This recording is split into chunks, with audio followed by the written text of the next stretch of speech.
La commissaire européenne à la santé tire la sonnette d'alarme sur un Pékin qui étend de nouveaux cas de coronavirus. Un avertissement encore plus sérieux que le printemps dernier, lorsque l'Europe était en proie à la première vague de Covid-19. Je suis profondément préoccupée par ce que nous voyons maintenant et par ce qui pourrait suivre dans les semaines et les mois à venir. Nous sommes à un moment décisif et chacun doit également agir de manière décisive. Ce pourrait être notre dernière chance d'empêcher une répétition du dernier printemps.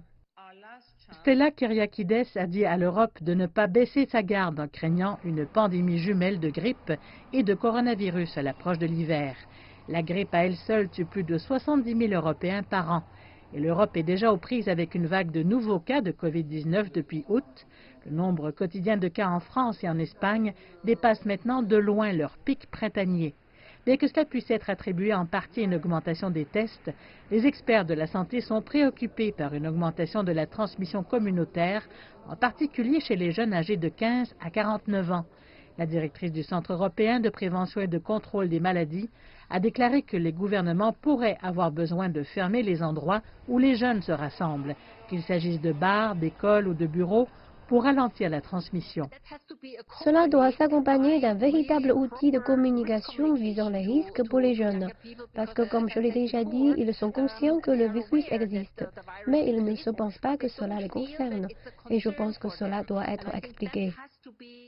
Les plus hauts responsables européens de la santé exhortent les gouvernements à déployer de nouvelles mesures antivirus et implorent les citoyens de maintenir la discipline en matière d'hygiène et de distanciation. Mais pour beaucoup, une sorte de fatigue face à la Covid s'est installée alors que les mois passent.